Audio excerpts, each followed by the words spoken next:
চল চল, ঘন্টা বেজে গেছে, দেরি হয়ে গেল।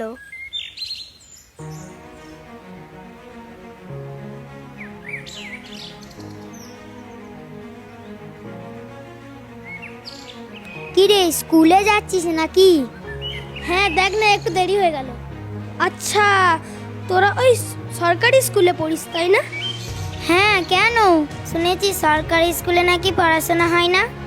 কই, আমাদের তো এরকম মনে হয়নি কখনো। আমি সেই শিশু শ্রেণী থেকে পড়ে আসছি, সব সময় দেখে এসছি আমাদের স্যার ম্যাডামরা ভালো করেই তো পড়ান। আচ্ছা তোরাই বল, তোদের স্কুলে পড়তে অনেক টাকা লাগে না? হ্যাঁ লাগে তো, প্রত্যেক মাসে অনেক টাকা লাগে। তোদের ব্যাগ, বই, জুতো, ইউনিফর্ম, প্রতি মাসের ফিস শুধু টাকা টাকা টাকা। আমাদের স্কুলে এসে একবার যাচাই করিস, পড়াশোনার মান যেমন ভালো তেমনি তোদের ওই ব্যাগ, বই, খাতা, ইউনিফর্ম সব আমাদের বিনামূল্যে দেওয়া হয়। তাছাড়াও নাচ, গান, খেলা, কর্মশিক্ষা, ব্যায়াম তো রয়েছে। আর কি জানিস, মধ্যাহ্নভোজ, আয়রন ট্যাবলেট সব আমাদের নিয়মিত দেওয়া হয়। আর সবচেয়ে বড় কথা কি জানিস, আমাদের পড়ানোর জন্য সব স্যার ম্যাডামদের ট্রেনিং আছে।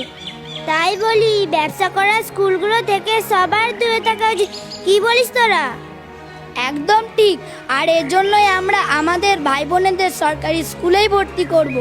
এত কিছু যে সত্যি সত্যি হয় তা আমাদের তো জানাই ছিল না রে। যাই হোক, আগামী বছর থেকে বেসরকারি স্কুল ছেড়ে সরকারি স্কুলেই পড়বো।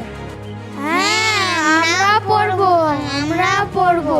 যাই হোক, আমাদের এই সরকারি বিদ্যালয় সকল স্তরের ছাত্রছাত্রীদের জন্য সব সময় খোলা আছে। এই চল চল, আজকে বোধহয় প্রার্থনাটা মিসই করে ফেললাম। ওরা যেইগুলো বললো সেইগুলো আমাদের ভেবে রাখা উচিত। আপনার শিশুর সুপ্ত চেতনাগুলিকে বাস্তবে রূপদান করতে, মনোবিজ্ঞান সম্মত শিক্ষা গ্রহণ করাতে, শিশুকেন্দ্রিক শিক্ষায় আগ্রহী করে তুলতে এবং শিশুদের কৌতূহলী মনকে বিশেষ সমাদর করতে যার কোনো বিকল্প নেই, তা হলো সরকারি প্রাথমিক বিদ্যালয়। বুনিয়াদী শিক্ষার ভিত্তিপ্রস্তর আপনার শিশুটির মধ্যে গড়ে তুলতে আপনি সজাগ হন, সচেতন হন। রংবাহারি, মেকি এবং অর্থকেন্দ্রিক পড়াশোনা থেকে আপনার বাচ্চাটিকে অবশ্যই দূরে রাখতে সরকারি প্রাথমিক বিদ্যালয়ে ভর্তি করুন।